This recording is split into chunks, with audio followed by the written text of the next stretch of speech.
Hi സുഹൃത്തുക്കളെ, എല്ലാവർക്കും best മുജു വ്ളോഗ്സിലേക്ക് സ്വാഗതം.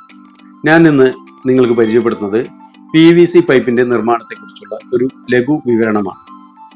PVC പൈപ്പ് നിർമ്മാണത്തിൽ ഉപയോഗിക്കുന്ന പ്രധാന രാസവസ്തുക്കൾ എന്തൊക്കെയാണെന്ന് നമുക്ക് ശ്രദ്ധിക്കാം. 1. PVC resin.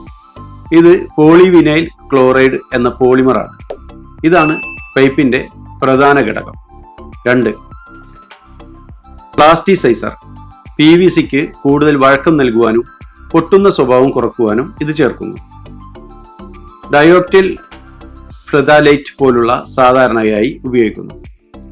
3. സ്റ്റെബിലൈസർ.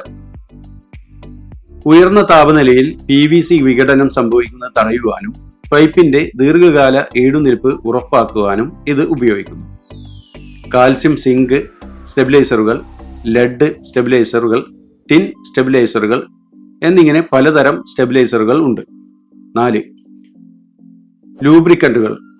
ഉൽപാദന പ്രക്രിയയിൽ PVC മിശ്രിതം എളുപ്പത്തിൽ ഒഴുകുവാനും ഉപകരണങ്ങളിൽ ഒട്ടിപ്പിടിക്കുവാതിരിക്കുവാനും ഇത് സഹായിക്കുന്നു. മെഴുകുകൾ പോലുള്ളവയാണ് ഇത് സാധാരണയായി ഉപയോഗിക്കുന്നത്. 5. ഫില്ലറുകൾ. ചിലപ്പോൾ പൈപ്പിന്റെ കാഠിന്യം കൂട്ടുവാനും ഉൽപാദന ചെലവ് കുറയ്ക്കുവാനും ഫില്ലറുകൾ ചേർക്കാറുണ്ട്. കാൽസ്യം കാർബണേറ്റ് പോലുള്ളവയാണ് ഉപയോഗിക്കാറുള്ളത്. 6.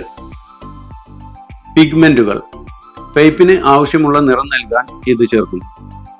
ടൈറ്റാനിയം ഡയോക്സൈഡ്, കാർബൺ ബ്ലാക്ക് വിവിധ പിഗ്മെന്റുകൾ ലഭ്യമാണ്. 7. പ്രോസസ്സിംഗ് എയ്ഡുകൾ. ഉൽപാദന പ്രക്രിയ മെച്ചപ്പെടുത്തുവാനും പൈപ്പിന്റെ ഗുണമേന്മ വർദ്ധിപ്പിക്കുവാനും ഇത് ഉപയോഗിക്കുന്നു. 8. UV സ്റ്റെബിലൈസറുകൾ. സൂര്യപ്രകാശത്തിലെ അൾട്രാവയലറ്റ് രശ്മികൾ പൈപ്പിനെ ദോഷകരമായി ബാധിക്കാതിരിക്കാൻ ഇത് ചേർക്കുന്നു. ഇത്രയും കാര്യങ്ങളാണ് സാധാരണയായി PVC പൈപ്പിന്റെ നിർമ്മാണത്തിനായിട്ട് വരുന്നത്. നിങ്ങൾക്ക് ഈ വീഡിയോ ഇഷ്ടപ്പെടുകയാണെങ്കിൽ എൻ്റെ ചാനൽ സബ്സ്ക്രൈബ് ചെയ്യുകയും ലൈക്ക് ചെയ്യുകയും ഷെയർ ചെയ്യുകയും ചെയ്ത് എന്നെ സപ്പോർട്ട് ചെയ്യണമെന്ന് ആവശ്യപ്പെടുന്നു. എല്ലാവർക്കും നന്ദി, നമസ്കാരം.